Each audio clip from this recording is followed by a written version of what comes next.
No Limit Texas Hold'em has been around for years.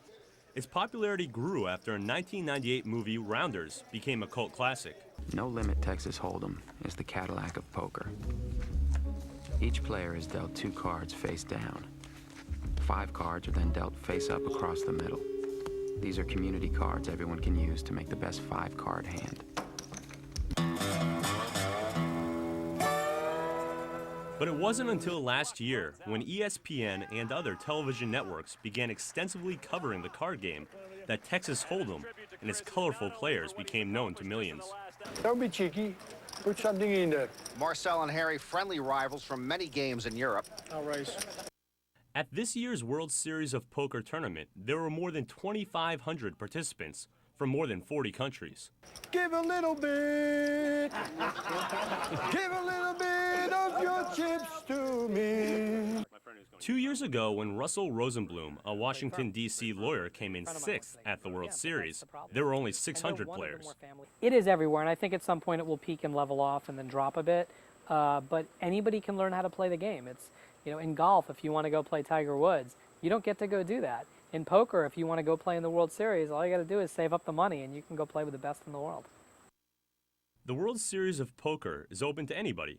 It's played every May in Las Vegas, and you can either play your way into the tournament through the internet, competing in other tournaments, or paying $10,000.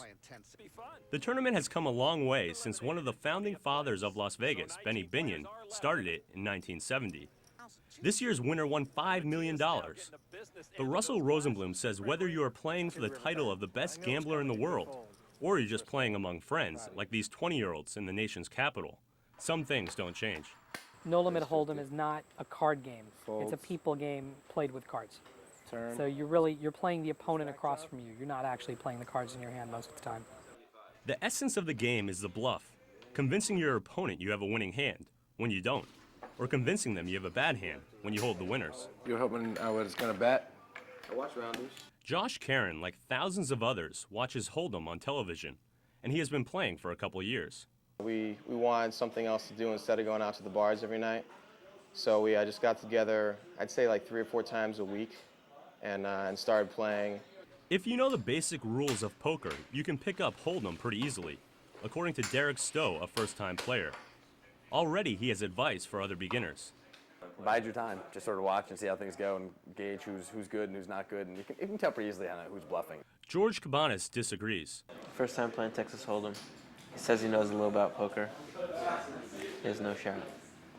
Just like the pros, this friendly game of poker has its share of trash talking. John, you made it past the first hand. I'm proud of you. What's so funny about Derek? Him in his yellow shirt and his shorts. Well, it's nice that Cabanas went out first. He put his sunglasses on halfway through the game.